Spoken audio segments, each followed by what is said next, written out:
حي على الفلاح. جادو کا علم جو ہے وہ کون لوگ سیکھتے ہیں؟ کفار، منافقین، انتہائی برے لوگ۔ جادوگر کی سزا اسلام کے اندر کیا ہے؟ نبی علیہ السلام نے فرمایا ساحر کی گردن اتارو۔ تو جو شریر ہیں، تابت شر ہیں، منافق ہیں، کافر ہیں، مشرک ہیں، ان کا کام ہے جادو سیکھنا اور چمتکاریاں دکھا کر لوگوں کا ناحق مال مارنا۔ ان کے ہاتھ کچھ بھی نہیں ہے ماں سوائے شرارتوں کے۔ جادوگر شرارت تو ہو سکتا ہے، جادوگر رب نہیں ہو سکتا۔ رزق زندگی موت کا مالک کون ہے؟ وعلیکم السلام ورحمۃ۔ اور بولو کون ہے؟ اللہ۔ جادوگر کیا ہے؟ کچھ بھی نہیں ہے۔ جیسے بیکٹیریا وائرس بیماری ہے، اتنی حیثیت ہی جادوگر کی۔ جی سوال ہے۔ آج کی نشست کا دوسرا اہم سوال ہے، اسلام آباد کے اندر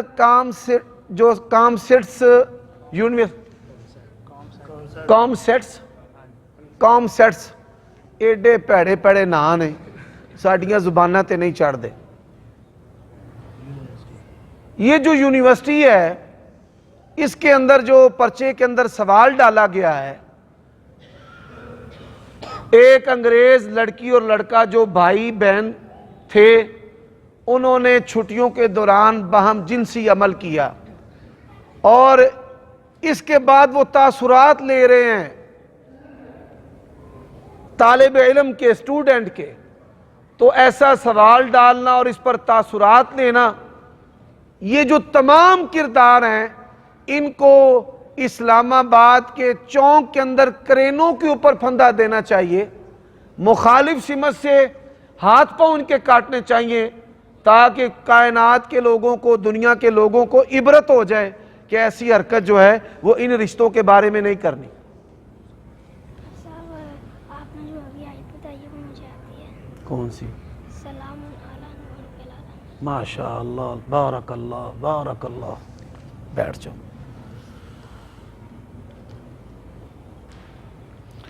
سوال ہے کہ جہلم کا ایک نوجوان پگڑی پہن کر اسلام اور اہل سنہ کے لبادے میں دین اسلام پر گفتگو کرتا ہے، کیا اس کو سننا چاہیے؟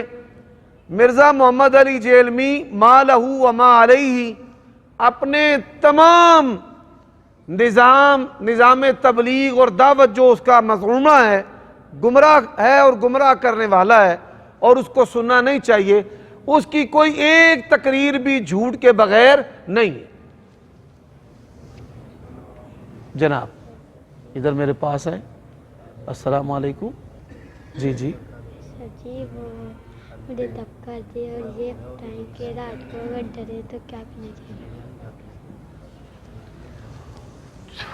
آپ کو دم بھی کر دیا ہے۔ بچہ پوچھ رہا ہے رات کو اگر ڈر لگے تو کیا کرنا چاہیے؟ آیت الکرسی، اللہ لا الہ الا هو الحی القیوم۔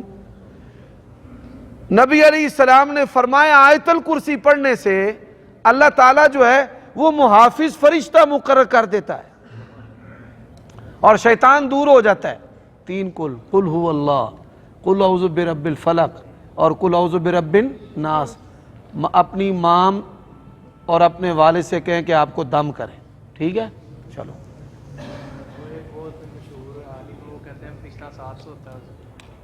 یار یہ نا ذرا سونے والی باتوں سے پرہیز کرنا چاہیے۔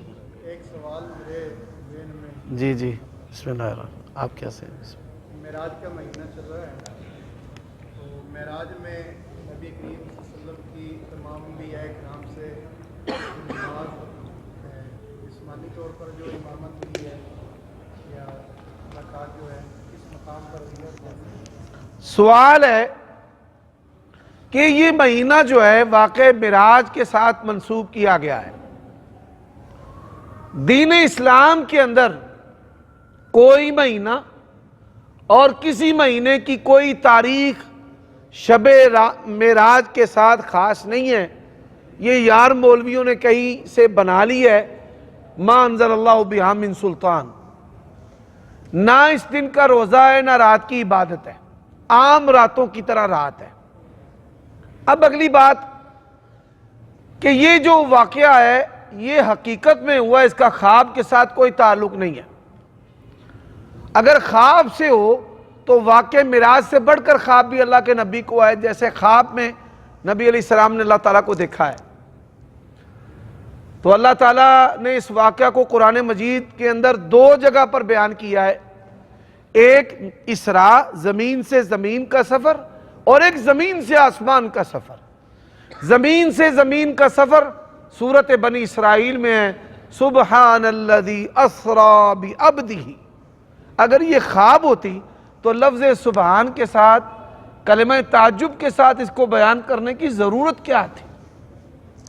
دوسرا حصہ وَالنَّجْمِ إِذَا هَوَىٰ مَا ضَلَّ صَاحِبُكُمْ وَمَا غَوَىٰ۔ اب یہاں پر جو صوفی ہیں وہ کہتے ہیں معراج کی رات اللہ تبارک و تعالی اور نبی پاک کی ملاقات ہوئی۔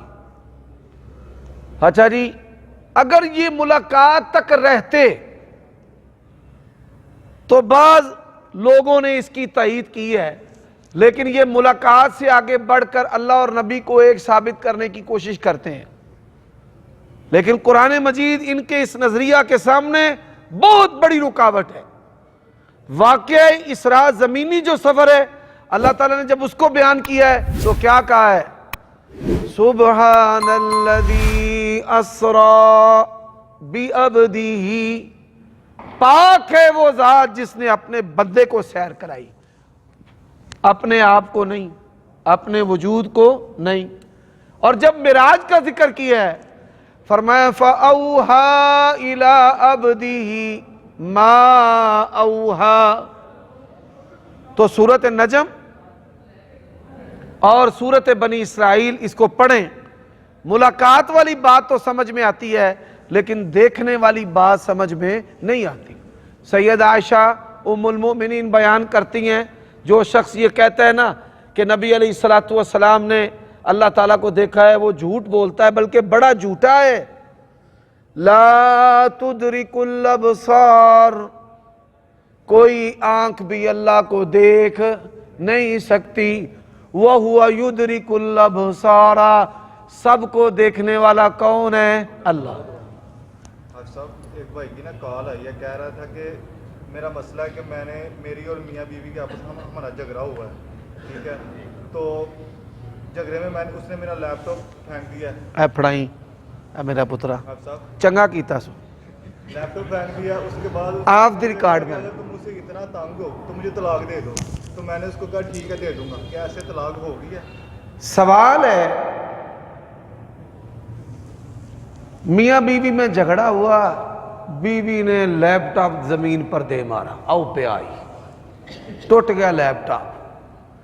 انہیں آکھیا تو مینوں ٹائم نہیں دیندا، لیپ ٹاپ چی بڑھیا رہنا ہے، تے جے میں ایڈی پیڑیاں تے مینوں دے طلاق۔ تے بندہ آندا اچھا تیرا میں اے چاہ بھی پورا کر دیا گا، یعنی دے دوں گا، اس سے طلاق واقع نہیں ہوتی۔ یہاں پر ایک بات سن لو، ہم جو شادی شدہ لوگ ہیں نا، ہمارے ساتھ شیطان کا ایک فتنہ ہے۔ شیطان کا فتنہ کیا ہے؟ بیوی اگر اچھی ہوگی نا، محبت کرن والی، تے بندہ نخرے مارے گا، چل پراں ہو کے سو، چل لو تھے، چل ماں دے کار۔ بندوں کے اس رویے سے عورتیں جو ہیں سبزی والے کے ساتھ، کریانے والے کے ساتھ، ریڑھی والے کے ساتھ، کپڑے والے کے ساتھ اپنے دکھڑے کرتی ہیں، اور پھر اسی رویے کی وجہ سے عورت زنا کی دلدل میں چلی جاتی ہے۔ میاں بیوی کا تعلق محض جنسی عمل کا نام نہیں ہے، دوستی کا نام ہے، گپ شپ کا نام ہے، وقت گزاری کا نام ہے۔ بعض بندے صرف بیویوں سے جنسی عمل کرتے ہیں، بچے پیدا کرتے ہیں، انہوں نہیں پتا کہ میں سونے کپڑے لے آ کے اپنی بیوی نوں پاواں، پھر اپنی آنکھاں ٹھنڈیاں کراں۔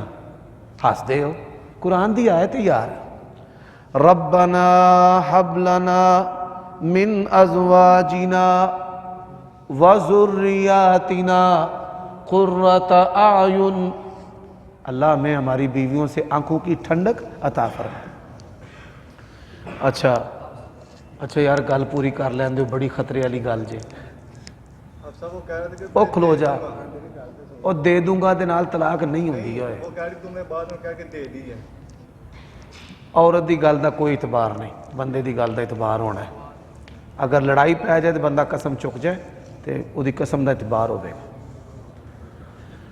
اچھا اسی طرح کیا کرتے ہیں بعض عورتیں، بندہ بڑی محبت کرتا ہے، بندہ کیا کرتا ہے بڑی محبت کرتا ہے تو بیوی نخرے مارتی ہے، نہیں آج نہیں، ابھی نہیں،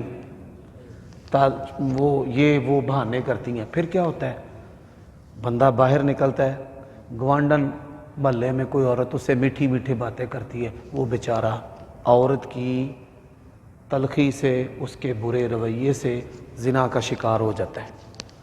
میں نے اس لیے 2 خطبے پہلے، جمعہ پہلے یہ نصیحت کی تھی کہ اللہ کی بندیوں اپنے خامدوں کو نخرے نہ دکھایا کرو، تمہارے نخرے دکھانے سے تمہارے خامد زنا پر لگ جائیں گے، فواحش پر لگ جائیں گے۔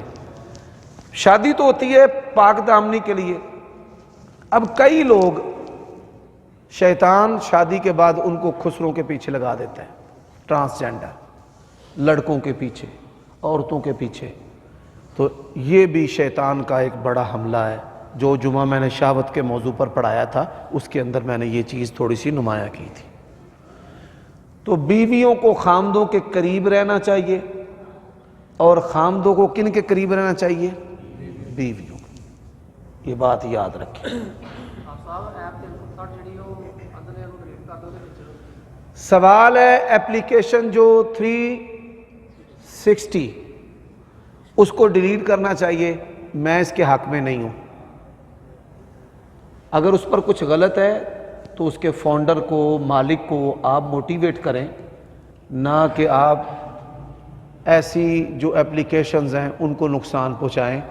بعض لوگ جو ہیں وہ تخریبی ہوتے ہیں، ٹا دیو، ان کو بنانا نہیں آتا، وہ ایسا کام کر نہیں سکے، نہ کر سکتے ہیں، لیکن وہ زبانی تباہ کاریوں میں بڑے آگے آگے پیش رہتے ہیں، تو ان چیزوں کا حصہ نہیں بننا چاہیے۔ جی ایک بندے دے 3-4 بچے نے، بیٹے نے، کچھ نالائق نے، کچھ پڑھائی چ لائق نے۔ ساری بات ہے لائق جڑے نے انہاں دی تعلیم تے خرچہ بھی زیادہ آئے گا، بعد جو ہو سکتا ہے دوسرے ملک جانا سے 40-50 لاکھ روپیہ یہ بھی خرچہ کرے آزادی، کیا وہ جی اولاد سے وہ آزادی خرچہ کر رہا ہے، وہ زیادہ پیسے انویسٹ کر رہا ہے، دوسرے سے گھٹ کر رہا ہے، ایک فرق بھی بات نہیں آئے گا؟ بہت اہم سوال ہے، ماشاء اللہ بہت آپ نے اچھا سوال کیا ہے۔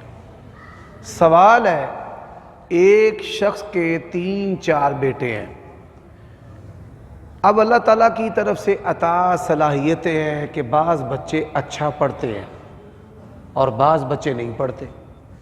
جب بچے اچھا پڑھتے ہیں ان کی فیسیں دینا، پھر ان کے فیوچر کے لیے بیرون ملک تعلیمی اداروں میں ان کا داخلہ کروانا، پھر 50 لاکھ 1 کروڑ روپے ان کے اوپر صرف کرنا، تو کیا یہ عدل کے منافی تو نہیں ہے؟ یہ بات یاد رکھیں، اولاد کی ضروریات کو ان کے سٹیٹس لیول کے مطابق پورا کرنا یہ عدل کے منافی نہیں ہے۔ آپ سب کو برابر کی خوراک دے رہے ہیں، یہ عدل ہے۔ آپ سب کو ان کی پسند کا لباس دے رہے ہیں، یہ عدل ہے۔ آپ سب کی پڑھائی چاہتے ہیں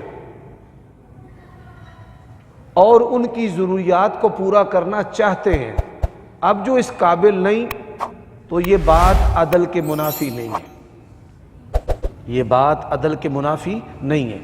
لیکن یہاں پر والدین کو چاہیے کہ ایسے جو بچے ہیں جو اچھا نہیں پڑھ سکے تو ان کے لیے بھی برابر کے جو اسباب ہیں روزی روٹی اور رزق کے وہ بھی مہیا کرنے چاہیے۔ مثال کہ آپ اپنے بچے پر 50 لاکھ روپے لگاتے ہیں تو آپ کو چاہیے اسی کے برابر پلاٹ لے کر، دکان لے کر یا کوئی قیمتی چیز لے کر اپنے دوسرے بچے کے نام پر رکھ چھوڑیں۔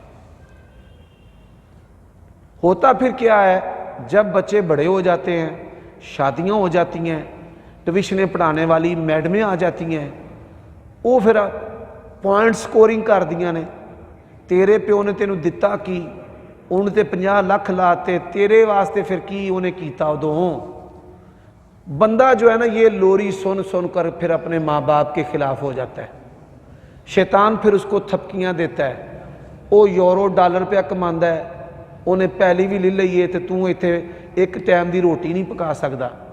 تو میں یہ سمجھتا ہوں کہ والدین جب اپنے بچے پر 50 لاکھ خرچ کریں تو اس کی برابری کے وسائل دوسرے بچے کو بھی مہیا کریں، تاکہ کوئی شر اور فتنہ جو ہے وہ پیدا نہ ہو سکے۔ چیز آئی ہے کہ بندے کی پوزیشن نہیں ہوتی، بچہ ڈیمانڈ کرتا ہے کہ مجھے باہر بھیجا جائے، بندہ چپ جگا کے کوئی چیز بیچ ماج کے کٹھے کر کے ہدارے لے کے بچے کو کر دیتا باہر، لیکن پیچھے وہ پوزیشن نہیں کہ انہیں پیسے لا کے دوسرے بچے آ کے لے کے دے سکے۔ اگر میں نے پہلے بتایا ہے کہ پہلے آپ کے سوال کا جواب دیا ہے کہ تعلیم پر جو خرچ ہے، ایک بچہ نہیں پڑھ سکا، ایک پڑھا اور اس نے خرچہ کروایا، باپ کا یہ عدل کے منافی نہیں ہے، یہ میں نے آپ کے سوال کا پہلے جواب دیا ہے۔ لیکن فی زمانہ فتنوں کی وجہ سے میں نے ایک رائے پیش کی ہے۔ دوسری بات، اگر کوئی شخص ایسا ہے کہ اس نے مکان ہی بیچ دیا ہے، قرضہ ہی اٹھا لیا ہے، اتنے وسائل نہیں ہیں، تو پھر وہ ایک کام ضرور کرے کہ وہ اپنے بیٹے کو کہے جس پر اس نے 50 لاکھ روپے لگائے ہیں کہ بیٹا فی زمانہ تو اپنے ذہن کے اندر ایک بات کر لے، اس کی قیمت کا سونا یا اس کی قیمت کی کوئی ایکول جنس جو ہے، برابر ایکول جو جنس ہے، اتنے جو پیسے ہیں وہ اپنے بھائیوں کو بھی دینا، ان کو بھی سٹینڈ کرنا، ان کو بھی کھڑا کرنا۔ یہ نہ ہو کہ بیٹا یہ میرے لیے فتنہ آزمائش بن جائے، لوگ مجھ پر انگلیاں اٹھائیں۔ یعنی بچے کو موٹیویٹ ضرور کرنا چاہیے۔ ہاں یہ بات صحیح ہے۔ جی جادو والی لیکن نہیں، میں نے جادو کے بارے میں 2 گروہ ہیں۔ ایک تو لوگ جادو کا اتنا مبالغہ کرتے ہیں کہ جادو کو اللہ سے بھی طاقتور سمجھتے ہیں، اور دوسرا گروہ جادو کا سرے سے انکار کرتا ہے۔ جادو میں نے کہا ہے کہ بیماریوں کی طرح ایک بیماری ہے، بس اس کی یہی حقیقت ہے، روحانی جسمانی بیماری ہے، اس کی یہی حقیقت ہے۔ نبی علیہ السلام کو اس نے اتنا ہی متاثر کیا تھا بیماری کی طرح، ٹھیک ہے؟ آپ کو وہم ہوتا کہ میں نے یہ کام کر لیا ہے اور وہ کرنا ہوتا تھا، تو یہ اس کی حیثیت ایک بیماری کی سی ہے، اس سے بڑھ کر کچھ بھی نہیں ہے۔ جی السلام علیکم۔ وعلیکم طلاق سے متعلق وہ 3-4 سوال ہیں کہ ماں باپ کے کہنے پر واقع دار بیوی کو چھوڑ دینا چاہیے۔ سوال ہے، سٹیپ بائی سٹیپ چلتے ہیں۔ سوال ہے کہ ماں باپ کے کہنے پر بیوی کو چھوڑ دینا چاہیے۔ ہم ہندوؤں سکھوں سے مسلمان ہوئے ہیں، چند مسئلوں کے علاوہ ہزاروں سالوں سے ہماری عادات ایک جیسی ہیں، جیسے شادی اور بیاہ کی رسمیں ہیں، اور جیسے ہمارے گھر کا طرز زندگی ہے، اور ہم مولوی بھی اس کا حصہ ہیں، بلکہ ہم مولویوں کی ہرس صاحب لوگوں سے زیادہ ہوتی ہے۔ مولوی دی نوح بننا سوکھا کام نہیں، کیونکہ مولوی صاحب دی زبان ایڈی لمبی ہوندی ہے، وہ سس دا فریضہ آپ ہی انجام دین دینے۔ یہ نہ کہنا کہ بھائی مولویوں کو باہر نکال دیا ہے۔ اور جہیز کے بارے میں بھی ان کی بڑی خواہشات ہوتی ہیں۔ ہمارے معاشرے میں سب سے زیادہ طلاقیں مولویوں کے گھرانوں میں، مذہبی گھرانوں میں ہوتی ہیں۔ والدین کے کہنے پر طلاق نہیں دینی چاہیے بیوی کو۔ والدین کا جو تحکم ہے نا بیٹے پر دے طلاق، یہ جبر ہے۔ اس تحکم پر طلاق نہیں ہوتی جب تک اس کی بیوی کے اندر 2 فالٹ نہ ہو، بدکار نہ ہو، گندے بدن والی نہ ہو، دوسرا گندی زبان والی نہ ہو، بد خلق نہ ہو، بد کردار نہ ہو، تب تک طلاق نہیں دینی چاہیے۔ اچھا سوال ہے، میاں بیوی کے رشتے میں کوئی کائنات کا رشتہ حائل ہے ہی نہیں۔ آج صبح جمعہ آنے سے پہلے مجھے ایک فون آیا بیٹے کا اپنے باپ کے بارے میں کہ میرے ابو تھوڑے پیچھے نماز پڑھ دینے، انہوں نے سمجھاؤ۔ میں کی یہ جے اندر اسی میاں بیوی لیٹ نہیں آتے ابا بوا کھڑکان لگ پہ وہ انی دیر اندر نہیں رہی دا۔ دنیا کے اندر بیچارے، میں یہ سمجھتا ہوں بچے جو ہے نا والد کو ڈکٹیٹ کرنا چاہیے، تربیت کرنی چاہیے، بیٹا ایسے کرنا، اس کو رائے دینی چاہیے، اس کو اپنے بیٹے کے گلے میں پٹا ڈال کے جی میں قربانی دا بکرا کھچی دینا، اس کو نصیحت کریں، اس کو موٹیویٹ کریں۔ آپ کا یہی فریضہ ہے، عمل کرنا نہ کرنا اس کی ذمہ داری ہے۔ بات کی سمجھ آئیے؟ ہاں اگر سمجھتے ہیں کہ نو بد کردار ہے پھر آپ جبر کر سکتے ہیں۔ نو جڑی ہے میرے پتر نو گالاں دیندی ہے، سانو سدھی ہو جاندی آندی کھلو جو کتےو دلیو، اعوذ باللہ من الشیطان الرجیم۔ تو ایسی صورت میں طلاق ہے، ویسے نہیں طلاق۔ جی میں نے اگر فلاں آدمی سے بدلہ نہ لیا یا میں نے اگر یہ کام نہیں کیا تو مجھ پہ میری بیوی طلاق، اس طرح کہنے سے کوئی آدمی گناہ پر یا نیکی پر قسم کھا لے۔ میں ایک دفعہ ایک پٹھان کے گھر میں مہمان بنا، کہتا ہے کھانا کھاؤ، میں نے کہا ہم کھا کر آئے ہیں، کہتا کھاؤ، اگر نہ کھایا تو میری بیوی پر 3 طلاق۔ میں بھی پٹھان ہی اس لیے اچھا یہ جہالت ہے، یہ کیا ہے؟ جہالت۔ ایسی باتیں لغو ہوتی ہیں، ایسی باتیں کیا ہوتی ہیں؟ لغو ہوتی ہیں۔ ہم نے اس کو موٹیویٹ کیا، کہتا اچھا چلو میں اپنی بات واپس لے لیتا ہوں، پھر تھوڑی دیر بعد چمک گیا، میں نے بات واپس کیوں لے لی؟ پٹھان کا تو ایک زبان ہوتا ہے۔ اس طرح کی چیزوں سے طلاقیں واقع نہیں ہوتی۔ میں اس طرح کی چیزوں سے طلاقوں کے وقوع کا قائل نہیں ہوں۔ بغیر بولے بیوی کو کن وجوہات میں طلاق ہو جاتی ہے؟ بغیر بولے، مثال کے طور پہ بیوی کہتی ہے منو طلاق پھر دینا ہے،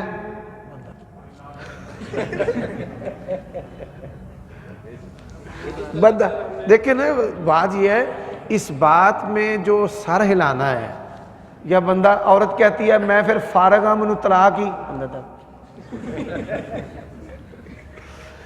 بغیر بولے انسان اس بات میں سر ہلائے یا اشارہ کرے تو اس سے طلاق واقع ہو جاتی ہے۔ ہاں یہ بات یاد رکھیں۔ جی بس چلیں بیٹھیں، اور کوئی؟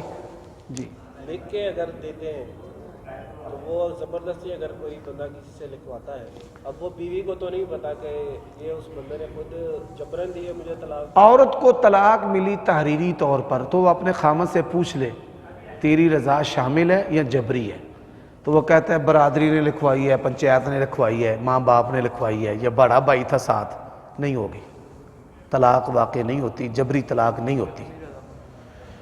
طلاق جب لکھی جاتی ہے تو کیا لکھا جاتا ہے؟ بلا جبر و اکراہ غیرے۔ اب جبر اور اکراہ میں فرق ہے۔ جبر لکھ اور اکراہ کیا ہے؟ ایسے حالات پیدا کر دینا بندہ آندہ جے میں طلاق نہ لکھی تے میرے ماں پیو نے راضی کوئی نہیں ہونا، بھین بھرا نے بڈھی دے تھلے لگ گئے، وہ مرد بن، مرد کی بن، مرد بن، دے طلاق۔ وہ اللہ کے بندے اسے کہے، اللہ کے نبی نے فرمایا مرد وہ ہے جو غصے کو پی جائے، الذی یملک نفسہ عند الغضب۔ چند دن پہلے مجھے برطانیہ سے ایک دوست نے فون کیا کہ میری بیوی مجھے کہتی ہے جے مردہ پتر ہیں تو دے طلاق، میرے نہ گل کر جے مردہ پتر ہیں تے۔ سبحان اللہ، میں نے اسے کہا اپنی بیوی کو جواب دے، اللہ کے نبی نے فرمایا مرد وہ ہے جو غصے کے وقت اپنے غصے کو قابو کر لے۔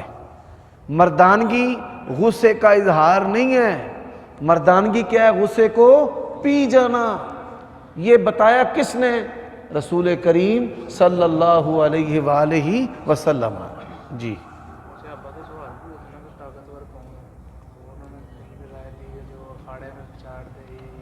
یہ مشہور حدیث ہے کہ پہلوان وہ نہیں ہے جو کھاڑے میں پچھاڑے، پہلوان وہ ہے جو غصے کے وقت اپنے نفس کو کنٹرول کر لے. جی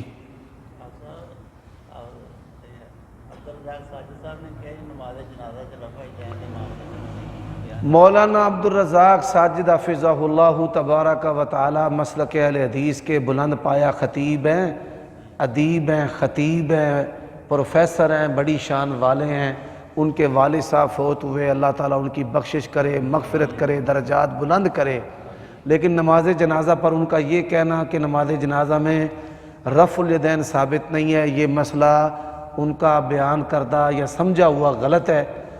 دلائل کے ساتھ نماز جنازہ میں رفع یدین کرنا صحابہ کرام رضوان اللہ علیہم اجمعین سے ثابت ہے.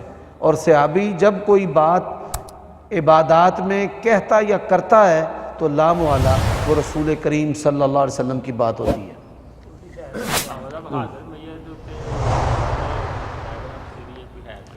میں تو اس کا قائل نہیں ہوں.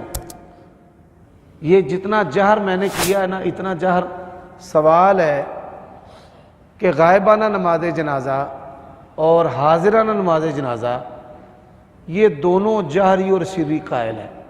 میں نے غائبانہ جہری بھی پڑھائے ہیں اور غائبانہ جو ہیں وہ سری بھی پڑھائے ہیں. دونوں عمل اسی مسجد کے اندر ہوئے ہیں، لوگوں کی موجودگی میں ہوئے ہیں. اور اگر آپ کی موجودگی میں جہر نہیں ہوا تو انشاءاللہ کبھی ہو جائے گا. برطانیہ سے ایک دوست نے سوال کیا ہے کہ آپ نے 6 ماہ کا چیلنج دیا تھا مرزا محمد علی جیلمی صاحب کو، تو اس کا کیا بنا ہے؟ بھائی ہم تو انتظار میں بیٹھے ہیں. مجھے اس بات کا بھی شوق نہیں کہ میں چیلنج بازیاں کروں، فخر کروں اور ان کو ابھاروں اور ان کی تذلیل کروں. میں تو ان کا دل جو ہے وہ کھٹکھٹا رہا ہوں کہ اپنا منہج درست کر لیں، اپنی تحقیق درست کر لیں. اللہ تعالیٰ ان کو سمجھنے کی توفیق عطا فرمائے. قرآن کی تفسیر کر دیں کہ شاعروں کی پیروی گمراہ لوگ. اور ٹی شرٹ نہ پہنا کر. ہمارے معاشرے میں ہم جنس پرستی کا مرض عام ہے. جب ہم جنس پرستی کا مرض عام ہو تو ایسا لباس مت پہنیں جس سے لوگ آپ کی شرمگاہ کی طرف دیکھیں، آپ کے جسم کی طرف دیکھیں. اللہ تعالیٰ ہمیں سمجھنے کی توفیق دے. اب پوچھیں.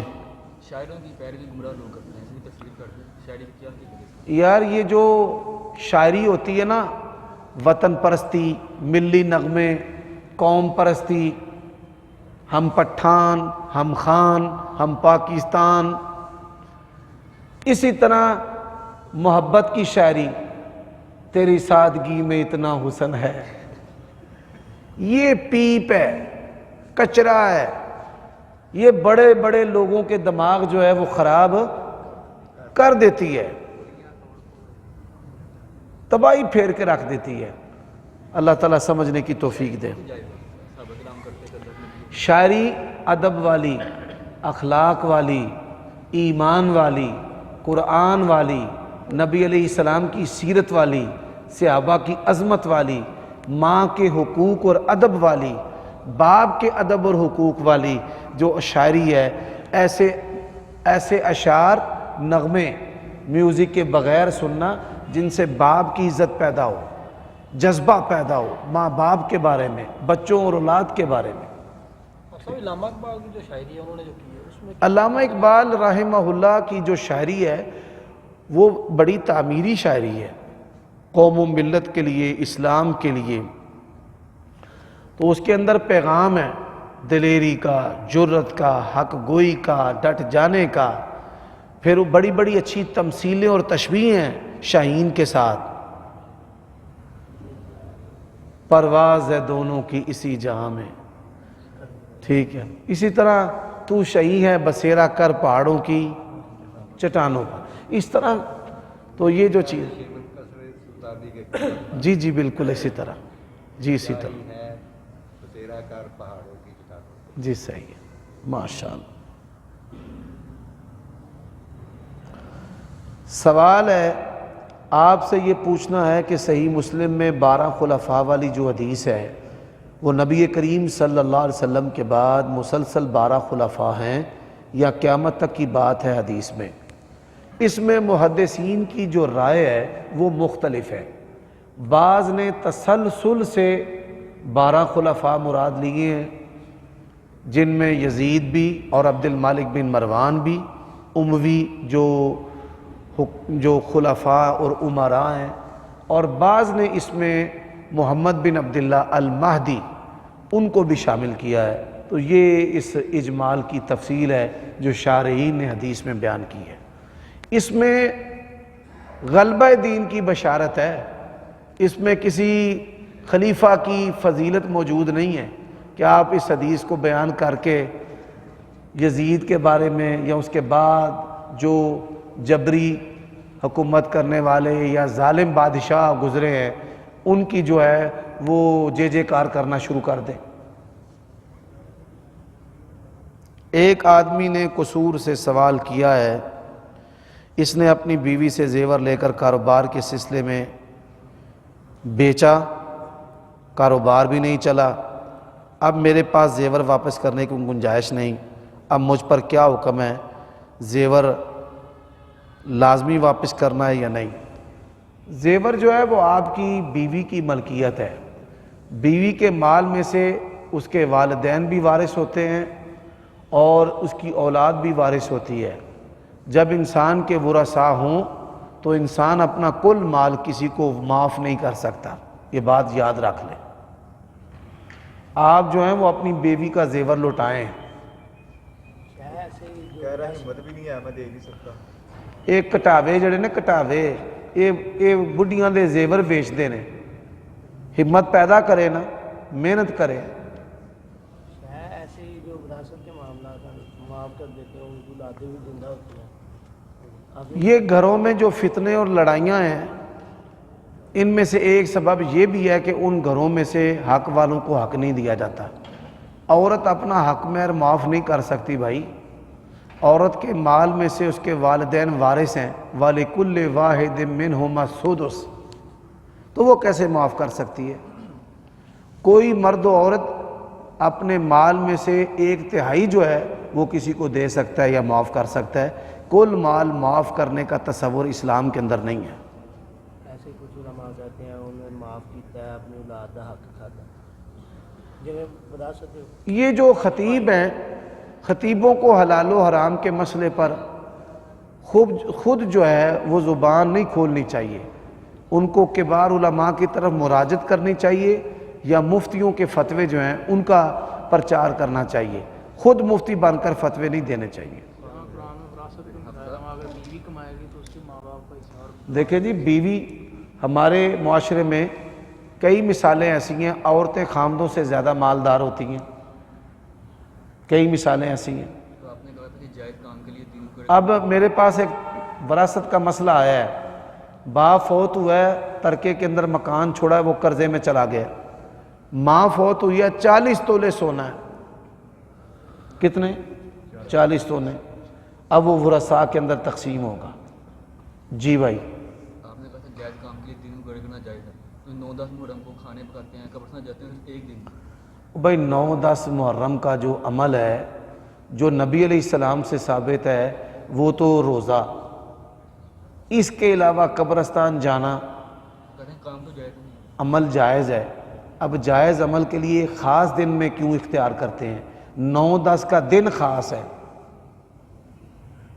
میرا مسئلہ پھر سمجھ لیں، خاص دنوں میں عام دنوں والا عمل کیوں کرتے ہیں جبکہ خاص دنوں میں خاص عمل رسول اللہ صلی اللہ علیہ وسلم نے روزہ بتایا ہے؟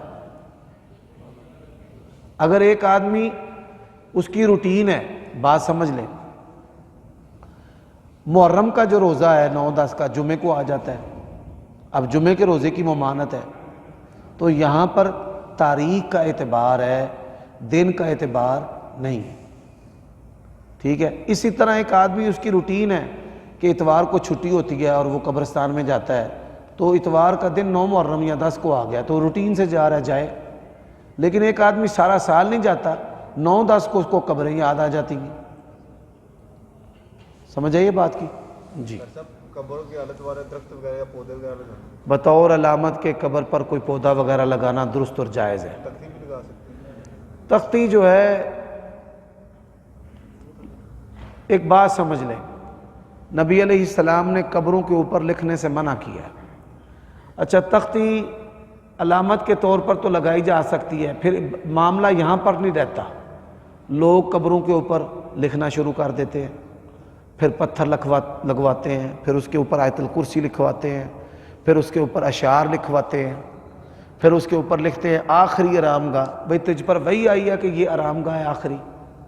مسلمان کی آخری آرام گاہ قبر ہے؟ سب سے بڑا جھوٹ لکھا ہوتا ہے تختی کے اوپر آخری آرام گاہ۔ صاحب ایک آپ کی پکچر میں نے دیکھی تھی، اس کے اوپر وہ اتارنے کی ہے، وہ اتار سب خود لگا رہے ہیں۔ نہیں، وہ سبحان اللہ،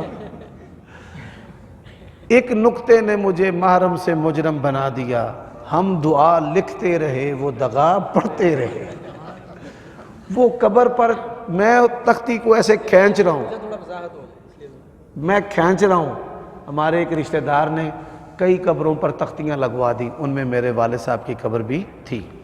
اچھا، پھر ایسی صورت میں فتنہ پیدا ہو جاتا ہے۔ کیا پیدا ہوتا ہے؟ فتنہ۔ فتنے کے ڈر سے آپ پیچھے ہٹ جائیں، یہ بہتر ہے، لیکن اگر فتنہ نہ ہو تو ایسی جو تختیاں ہیں وہ اتار دینی چاہیے۔ سب پاؤں والی سائڈ پہ یا دعا جب جہاں جتھے مرضی لا لے پتر، وچ نہ لائیں، قبر دے وچ نہ لائیں، پاویں پیراں لا لے تے پاویں سیراں لا لے۔ ایسا درخت نہیں لگانا چاہیے کہ جو قبروں کو ہی پھاڑ کے رکھ دے۔ سارے مسلمانوں کی قبریں جو ہیں وہ، اگر کوئی برگد کا درخت لگا دے، بورڈ لا دے قبرستان دے وچ، تے بورڈ جڑا ہے نا وہ جڑاں کی پھیل دیاں نے، بورڈ بندہ آندا وہ تو تے بورڈ انگنا ہی سانوں پہ گیا ہے، بھائی تجھے بیٹھنے کی جگہ دیئے تو لمحے ہی پہ گئے، جڑاں چ پہ گئے۔ اچھا رب ایک بندہ اگر کسی دوسرے مسلمان بغیر کسی وجہ تو قتل کر رہا ہے، یہ قتل ہونے والے سے کی فائدہ ہے؟ اللہ تعالیٰ اس عمل کو مقتول کے لیے گناہوں کا کفارہ بنا کر جنت میں جانے کا سبب بنا دے گا انشاءاللہ۔ اللہ تعالیٰ جتنے بھی مظلوم قتل ہونے والے ہیں، اللہ تبارک و تعالی جل وعلا ان کو جنت الفردوس عطا فرمائے، ان کی تکلیف کو ان کے گناہوں کا کفارہ بنائے، ان کی تکلیف کو ان کے لیے شہادت کی موت بنائے۔ جی جی جبکہ مہینے کے متعلق آپ نے ایک دعا پوسٹ کی تھی جو ضعیف ہے، آپ نے کہا تھا کہ مسنون ہو کہ یہ بغیر اس کو پڑھ سکتے ہیں، یعنی کوئی آدمی دعا کرتا ہے کہ اللہ تعالیٰ رجب خیریت سے گزار دے، شعبان رمضان میں ہمیں عبادات کی توفیق دے۔ جو فضائل اعمال پڑھتے ہیں اس میں زیادہ تر حدیثیں جو ہیں ضعیف ہیں، تو کیا ان پہ بغیر مسنون جانے عمل کیا جا سکتا ہے؟ بڑا پیارا سوال ہے۔ جو ضعیف روایات ہیں ان کی کچھ اقسام ہیں۔ پہلی قسم تو وہ ہے جو قرآن اور سنت کے خلاف ہے، ٹھیک ہے، جیسے کہ مردہ ہر آنے والے کو دیکھتا ہے، پہچانتا ہے، بات چیت کرتا ہے، گھر بھی آ جاتا ہے۔ کتاب الروح میں ایسی روایتیں ہیں، یعنی وہ روایات جو قرآن اور سنت کے خلاف ہیں۔ نمبر دو، وہ روایات کہ جو قرآن اور سنت کے خلاف نہیں لیکن ان کے اندر دعائیہ کلمات ہیں، ان میں کیا ہیں؟ دعائیہ کلمات۔ تو دعائیہ کلمات والی جو روایات ہیں وہ ضعیف ہونے کے باوجود وہ جو کلمات ہیں وہ تو درست ہیں، وہ کلمات تو شریعت کے خلاف نہیں ہیں۔ تو جب ایسے کلمات جو شریعت کے خلاف نہیں، جو درست ہیں، ان کلمات کو پڑھنا جائز اور ٹھیک ہے۔ ناگی صاحب نے آپ کو کچھ پیسے دیے؟ ہاں، یہ آپ کے نا کھانے پینے، یہ میں نے آپ کو جو دیے ہیں وہ بھی، اور جو انہوں نے دیے ہیں وہ بھی، آپ کے ادارے کے لیے نہیں، آپ کی ذات کے لیے۔ ادارے کے لیے آپ کی اپیل کریں گے رمضان کے بعد۔ وہ نا مسجد کا سپیکر جو ہے نا خراب ہے، گزشتہ جمعہ انہوں نے کوئی اس کے پیسے بھی دینے ہیں مجھے، جمعے سے پہلے ہی انہوں نے باہر کھڑا کر لیا تھا۔ وہ تو سی بی سی والے کو رشوت دینی پڑتی ہے۔ اسلام کے اندر علیکم السلام ورحمۃ اللہ، اسلام کے اندر تیسری چوتھی پانچویں منزل بنانا جائز درست ہے ضرورت کے پیش نظر۔ تو یہ جو نقشہ پاس کرنے والے ہیں یہ رشوتیں لیتے ہیں، جائز امور قانوناً جو ہے، میں نے اسلام کی بات کی ہے، اسلام کی۔ حاکم وقت کا جو قانون ہے وہ اور ہے، اور اسلام کے احکام آیات اور احادیث اور چیز ہے۔ تو اگر تیسری جو منزل ہے اس کے لیے جائز امور کے لیے ہم نے تو کسی چیز کا جواز اسلام کی نگاہ میں دیکھنا ہے۔ جائز امور کے لیے کوئی رشوت لیتا ہے تو لینے والا گناہ گار ہے۔ دے دیں چاہیے بنانے کے لیے؟ رشوت دینے کا میں فتویٰ نہیں دے سکتا، مجبوری ہے نا، وہ کہتا ہے وہ میں نے جواب دے دیا ہے، آپ کا جواب اس میری بات کے اندر موجود ہے، ٹھیک ہے۔ اب دیکھیں سبحان اللہ، ایک آدمی جو ہے وہ کہتا ہے جی میں نے مجبوری میں سور کھا لیا ہے، اور مجھے کہتا ہے پھر سور کھا لینا چاہیے۔ نہیں بھائی ایسے ایک آدمی ہو گیا 4 بیٹے جی 12 ایکڑ پੈ گئی تے وہ انہوں نے دے نہیں رہا، وہ بیمار ہے، دوسری وہ کہہ رہی نے دھیاں کہ ساڈے کول آیا، وہ کہندا تسی میری دولت ال ویندے ہو تے میں کوئی نہیں ہوں، تے وہ دوسرا وہ دے وچ کی سوال ہے کہ باپ کے نام جائیداد ہے اور بیمار ہے، بیٹا کوئی نہیں ہو، بیٹا نہیں ہے، اور بیٹیاں جو ہیں وہ اس کو کہتی ہیں آپ کہ آپ ہمارے پاس آئیں، ہم آپ کی خدمت کرتے ہیں، اور وہ کہتا ہے کہ تمہاری نظر میرے مال پر ہے، میری خدمت کی طرف نہیں ہے۔ حالات و واقعات ایسے بھی ہو سکتے ہیں کہ اس بابا جی کی بات درست ہو، اور ایسا بھی ہو سکتا ہے کہ شیطان والدین اور اولاد کے درمیان دوری ڈالتا ہے، ٹھیک ہے۔ جب مر کر ان کا ہے تو وہ ہبہ کر دے اپنی بچیوں کو، وصیت لکھ دے، اس طرح کے توہمات کا شکار نہیں ہونا چاہیے۔ لیکن وہ سارا بچیوں کو تو نہیں دے سکتا۔ اگر بڑی پیاری بات ہے ہبہ کر سکتا ہے برابر، لیکن اپنی ضروریات کے لیے تو اس کو اپنا مال رکھنا پڑے گا۔ ایک اور چیز ہے جو ترکہ ہے نا، جس کا بیٹا نہ ہو، 2/3 66.66% وہ اس کی بیٹیوں کا ہے، باقی اس کے بہنوں بھائیوں کا۔ اگر والدین زندہ ہیں تو والدین کا سارا ہی، ماں کا 1/6 اور باقی سارا باپ کا۔ سارا اپنی بیٹیوں کو دے سکتا ہے زندگی میں؟ زندگی میں اپنی ضروریات کے لیے رکھ کر بچیوں کے لیے برابر ہبہ کر سکتا ہے۔ بہنوں بھائیوں کو بعد میں پھر کوئی سزا نہیں؟ نہیں، بہن بھائیاں جو اس نے اپنے لیے رکھا ہے نا اس میں وہ وارث ہوں گے۔ اگر وہ نہیں رکھتا آپ نے نہیں رکھتا تو یہ غلط عمل ہاں ہے، جی بہن بھائی ورثاء کو محروم نہیں نہ کر سکتا۔ ہاں جی، تو اگر وہ برابر ہی ان کا حصہ پہلے ہی ہو چکا ہوگا، بہن بھائیوں کے پاس بھی سیم ہے ان کا، اس کا اپنا ہے 12 ایکڑ، ان میں سے بھی بہن بھائیوں کو جائے گا؟ جی بالکل جائے گا۔ جب لوگوں کو سمجھ آ جائے نا اسلام کے اندر بھائی کیا ہے، یہ ساری لڑائیاں ختم ہو جائیں۔ آپ کا بیٹا نہیں ہے تو آپ کا بھائی آپ کا وارث ہے، سبحان اللہ۔ اور یہ جاہل عورتوں نے، نبی علیہ السلام نے فرمایا چچا اور تایا باپ ہے، تے ماں جڑی ہے ساری زندگی آندی ہے شریک ہے، شریک ہے، شریک ہے، تے پیو کی آندا ہے تیری ماسیاں جڑیاں نے نا وہ نہیں چنگیاں، کنجریاں نے نعوذ باللہ۔ باپ ننیال کی محبت نکالتا رہتا ہے اور ماں جو ہے وہ ددیال کی، تے بندہ ڈڈو بن جاتا ہے، نہ دادکیاں جوگا نہ نانکیاں جوگا۔ سوال ہے کسی نبی، ولی، مولا علی، کسی صحابی کی قبر پر جا کر درود پڑھنا، دعا کرنا، کیا وہ کلام سنتے ہیں؟ نبی ہوں ولی ہوں، کوئی بھی اپنی قبر سے سلام پڑھنے والے کہنے والے کی بات کو نہیں سنتا۔ استودع اللہ دینک و امانتک، استودع اللہ الذی لا تضیع ودائع، اللہ کی پناہ میں آپ جائیں۔ کیا اللہ تعالیٰ نے یہ دنیا اپنے نبی کے لیے بنائی ہے؟ یہ جو بات ہے کئی لحاظ سے غلط ہے۔ نبی علیہ الصلاۃ والسلام نے بھوک اور پیاس کو شدت سے برداشت کیا ہے، تکلیفیں اٹھائی ہیں۔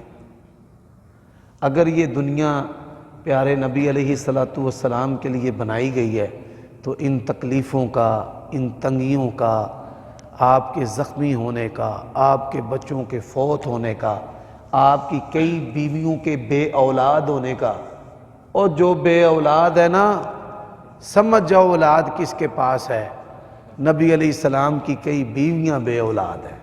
اس سے بڑھ کر بھی کوئی سمجھنے والی بات ہے بے اولادوں کے لیے؟ وہ ہماری ماں جس کا تذکرہ قرآن میں ہے، جس نے ہمیں دین سکھلایا اور دیا ہے، ان عائشہ ام المومنین، وہ دنیا سے گئی ہیں تو ان کی اولاد نہیں تھی۔ وہ ترستی تھی کہ عورتوں کی کنیتیں ہیں، میرا کوئی بچہ نہیں ہے اور میری کنیت نہیں، تو اللہ کے نبی نے فرمایا تیری بہن کا بیٹا عبداللہ ہے، اس کے نام پر تو اپنی کنیت رکھ لے، ام عبداللہ، عبداللہ ابن الزبیر۔ لوگوں کو پھر بھی سمجھ نہیں آتی، یہب لمن یشاء اناسا ویہب لمن یشاء الذکورا او یزوجہم ذکرانا واناسا ویجعل من یشاء عقیما۔ سبحانک اللہم ربنا وبحمدک اشہد